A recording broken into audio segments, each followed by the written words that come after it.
ಹಸಿ ಬಟಾಣಿ ಕಾಳುಗಳು ಪ್ರತಿಯೊಬ್ಬರಿಗೂ ಇಷ್ಟವಾಗುತ್ತವೆ. ಮಕ್ಕಳಂತೂ ಬಹಳ ಇಷ್ಟಪಟ್ಟು ತಮ್ಮ ತಟ್ಟೆಯಲ್ಲಿನ ಆಹಾರಕ್ಕಿಂತ ಹೆಚ್ಚಾಗಿ ಇವುಗಳನ್ನೇ ಸೇವಿಸುತ್ತಾರೆ. ನಾವು ಮನೆಗಳಲ್ಲಿ ತಯಾರು ಮಾಡುವ ವಿಶೇಷ ಬಗೆಯ ಕೆಲವೊಂದು ಅಡುಗೆಗಳಿಗೆ ಹಸಿ ಬಟಾಣಿ ಕಾಳುಗಳನ್ನು ಬಳಕೆ ಮಾಡ್ತೇವೆ.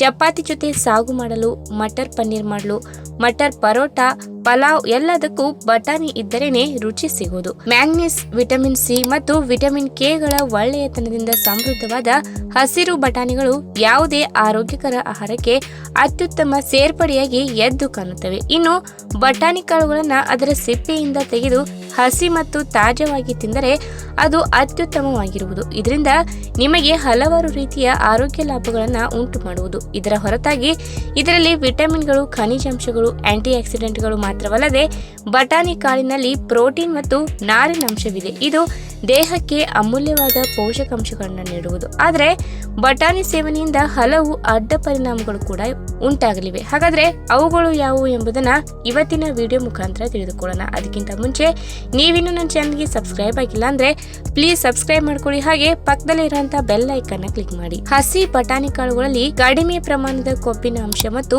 ಕ್ಯಾಲೋರಿ ಅಂಶಗಳು ಸಿಗುತ್ತವೆ ಮತ್ತು ನಾರಿನಾಂಶ ಸಹ ಇದರಲ್ಲಿ ಇರುವುದರಿಂದ ನಿಮ್ಮ ದೇಹದ ತೂಕವನ್ನ ಕಡಿಮೆ ಮಾಡುವಲ್ಲಿ ಅತ್ಯುತ್ತಮ ಪಾತ್ರ ವಹಿಸುತ್ತದೆ.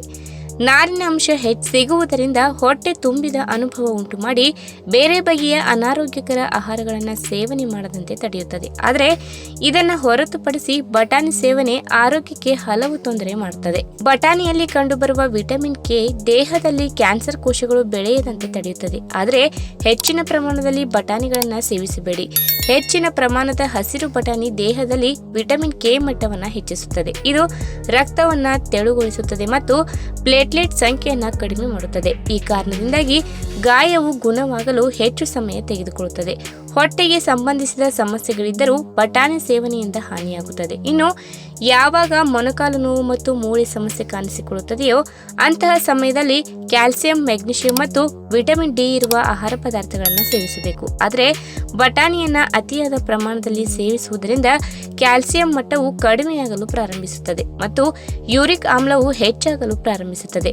ಹೆಚ್ಚಿದ ಯೂರಿಕ್ ಆಮ್ಲವು ಕೀಲು ನೋವಿಗೆ ಕಾರಣವಾಗಬಹುದು. ಬಟಾಣಿಯನ್ನ ಹೆಚ್ಚಿನ ಪ್ರಮಾಣದಲ್ಲಿ ಸೇವಿಸುವುದರಿಂದ ಮೂಳೆಗಳು ದುರ್ಬಲಗೊಳ್ಳುತ್ತವೆ. ಇನ್ನು ಹಸಿರು ಬಟಾಣಿ ತಿನ್ನುವುದರಿಂದ ದೇಹದ ಕೊಬ್ಬು ಹೆಚ್ಚಾಗುತ್ತದೆ. ಇದು ಪ್ರೋಟೀನ್ ಮತ್ತು ಫೈಬರ್ನ ಉತ್ತಮ ಮೂಲವಾಗಿದೆ. ಆದರೆ ಬಟಾಣಿಗಳನ್ನು ಅತಿಯಾಗಿ ಸೇವಿಸುವುದರಿಂದ ನಿಮಗೆ ಹಾನಿಯಾಗುತ್ತದೆ. ಇನ್ನು ಶರೀರಕ್ಕೆ ಪೋಷಕಾಂಶಗಳು ಲಭಿಸುವುದಿಲ್ಲ. ಬಟಾಣಿಯನ್ನ ಹೆಚ್ಚಿನ ಪ್ರಮಾಣದಲ್ಲಿ ಸೇವಿಸುವುದರಿಂದ ದೇಹಕ್ಕೆ ಪೋಷಕಾಂಶಗಳು ಸಿಗುವುದಿಲ್ಲ. ಬಟಾಣಿಯಲ್ಲಿರುವ ಫ್ಲೈಟಿಕ್ ಆಮ್ಲ ಮತ್ತು ಲ್ಯಾಕ್ಟಿನ್ಗಳು ಪೋಷಕಾಂಶಗಳ ಹೀರಿಕೊಳ್ಳುವಿಕೆಗೆ ಅಡ್ಡಿಪಡಿಸುತ್ತವೆ. ಇನ್ನು ಬಟಾಣಿಗಳ ಅತಿಯಾದ ಸೇವನೆಯು ಹೊಟ್ಟೆ ನೋವು ಮತ್ತು ಉಬ್ಬುವಿಕೆಗೆ ಕಾರಣವಾಗಬಹುದು. ಇದರಿಂದ ಗ್ಯಾಸ್ ಸಮಸ್ಯೆ ಉಂಟಾಗುತ್ತದೆ.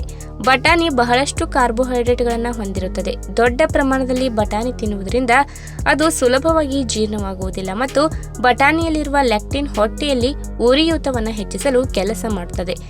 ಬಟಾಣಿ ಅತಿಯಾಗಿ ಸೇವಿಸುವುದರಿಂದ ಅತಿಸಾರದ ಸಮಸ್ಯೆಯೂ ಉಂಟಾಗುತ್ತದೆ.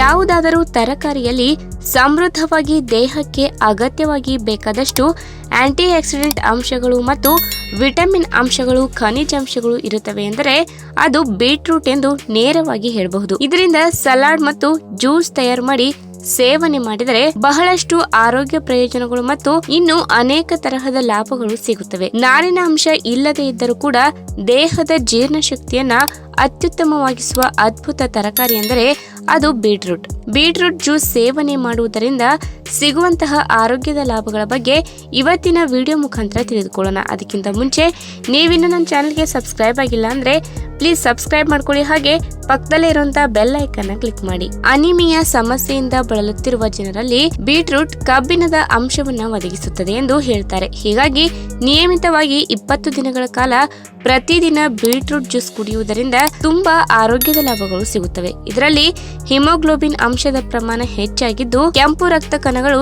ದೇಹದ ವಿವಿಧ ಭಾಗಗಳಿಗೆ ಆಮ್ಲಜನಕವನ್ನ ಪೂರೈಕೆ ಮಾಡುವಲ್ಲಿ ಪ್ರಮುಖ ಪಾತ್ರ ವಹಿಸುವುದರಿಂದ ಗರ್ಭಿಣಿ ಮಹಿಳೆಯರಿಗೆ ಕೂಡ ಇದು ಹೆಚ್ಚು ಅನುಕೂಲಕಾರಿ ಎಂದು ಎಂದು ಹೇಳಲಾಗುತ್ತದೆ. ಇದರಲ್ಲಿ ನೈಸರ್ಗಿಕವಾದ ಕಬ್ಬಿಣದ ಅಂಶ ಇರುವುದರಿಂದ ದೇಹದಲ್ಲಿ ಹಿಮೋಗ್ಲೋಬಿನ್ ಕೊರತೆ ಎದುರಾಗುವುದಿಲ್ಲ. ಇನ್ನು ಬೀಟ್ರೂಟ್ ನಲ್ಲಿ ಕಂಡುಬರುವ ನೈಟ್ರೇಟ್ ಅಂಶ ಮುಖ್ಯವಾಗಿ ಹೃದಯ ರಕ್ತನಾಳದ ಕಾಯಿಲೆಗಳನ್ನ ಹೋಗಲಾಡಿಸುವಲ್ಲಿ ಪ್ರಮುಖ ಪಾತ್ರ ವಹಿಸುತ್ತದೆ. ಹೀಗಾಗಿ ರಕ್ತದ ಒತ್ತಡ ಹೆಚ್ಚಾಗಿರುವ ಜನರು ಬೀಟ್ರೂಟ್ ಸೇವನೆಯನ್ನ ಅಥವಾ ಬೀಟ್ರೂಟ್ ಜ್ಯೂಸ್ ಸೇವನೆಯನ್ನ ಅಭ್ಯಾಸ ಮಾಡಿಕೊಂಡರೆ ದೇಹದಲ್ಲಿ ಸರಾಗವಾದ ರಕ್ತ ಸಂಚಾರ ನಡೆಯುತ್ತದೆ. ಹೀಗಾಗಿ ಹೃದಯದ ಆರೋಗ್ಯವನ್ನ ಮತ್ತು ಹೃದಯ ರಕ್ತನಾಳದ ಕಾಯಿಲೆಯನ್ನ ನಿಯಂತ್ರಣದಲ್ಲಿಟ್ಟುಕೊಳ್ಳಲು ಬೀಟ್ರೂಟ್ ಜ್ಯೂಸ್ ಹೆಚ್ಚು ಸುರಕ್ಷಿತ ಮತ್ತು ಹೆಚ್ಚು ಆರೋಗ್ಯಕರ ಕೂಡ ಹೌದು. ಇನ್ನು ನಮ್ಮ ಮೆದುಳಿನ ಜೀವಕೋಶಗಳಲ್ಲಿ ನೈಟ್ರೇಟ್ ಅಂಶ ಕಡಿಮೆಯಾದರೆ ಅದರಿಂದ ರಕ್ತ ಸಂಚಾರ ಕಡಿಮೆಯಾಗುತ್ತದೆ. ಮೆದುಳಿನ ಅರಿವಿನ ಸಾಮರ್ಥ್ಯ ಕೂಡ ಕ್ರಮೇಣವಾಗಿ ಕ್ಷೀಣಿಸುತ್ತದೆ.